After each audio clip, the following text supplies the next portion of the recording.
All right, in the meantime, let's go back to Van Hipp. We got Rich Karlgaard and Erin at McPike. Rich, you know, the interesting thing about this president is he will let you know if he's not happy. All these reports about, you know, getting testy with cabinet members. We've seen even more in the last 24 hours of that, and we're going to get into that a little bit later. But the fact that he will be talking to these auto guys and later addressing the drug industry guys as if there's a feeling of kumbaya with a Republican president and corporations, it is not a guarantee with this president, is it? Well, no, he's a populist Republican, and that's different than being a strictly market-based Republican.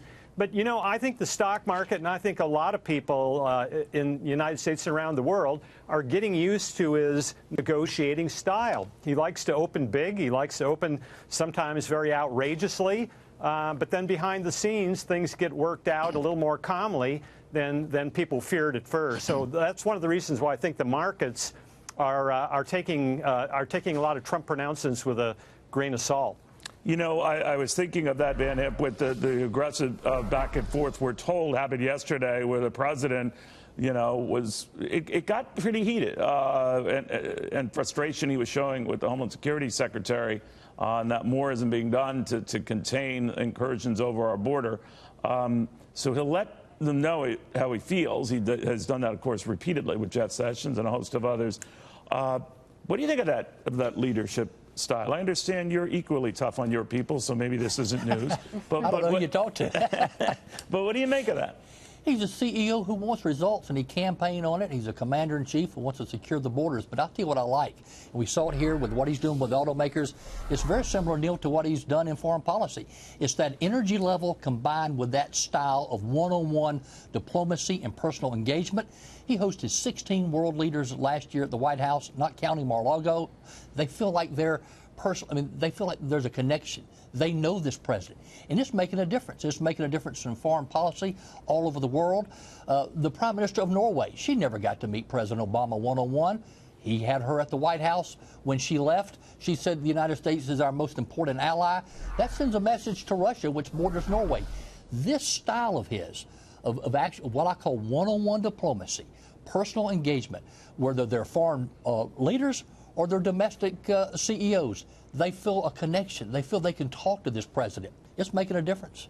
You know, Erin, it's too early to tell whether it will that style, that approach ultimately will achieve the success the president hopes to get with the leader of North Korea, or you know, in maybe a new Iranian agreement. But it does catch the world's attention. That's for sure. Well, right? yeah, but you know, let's go back to that for a second, because the Secretary of Homeland Security is not the first one who has been dressed down in front of colleagues and has said that she has thought about resigning. John Kelly, of course, a couple of weeks ago, we were reading the same thing about him. And I do think that it distracts from what he is trying to do if these things continue to leak out and if you have bad morale among some of your top leaders and some of these top posts. But, you know, I think, Erin, he wanted it to get out. I know it sounds a little kooky, but that to say, I work for the American people, I'm not here to assuage your ego or make you feel good. Now, yeah, on a personal level basis and loyalty on the rest, it can be humiliating. I much prefer when you have someone take them aside and, you know, chew them out rather than embarrass them in front of a large group. But having said that, that I think this is by design. I might be over, you know, maybe analyzing so, this, you know. But I thought it was kind of strange for a sort of nuanced reason, which is that Kirstjen Nielsen is actually a cybersecurity expert. That's how she rose throughout DHS, as opposed to some of the stuff on the border. Now, I would actually say that they're doing a better job there. That's her job now. Correct. She might be hurt by the fact he kept referring as a George Bush, you know, candidate, you know, as if that was a problem. But what's interesting. You know? What's interesting, though, is that actually more could be done. A lot more could be done on the cybersecurity front, and that's what DHS really needs to get a handle on going into the midterm elections. So, you know, I know that immigration and the border is something that is a pet issue to Donald Trump in a way.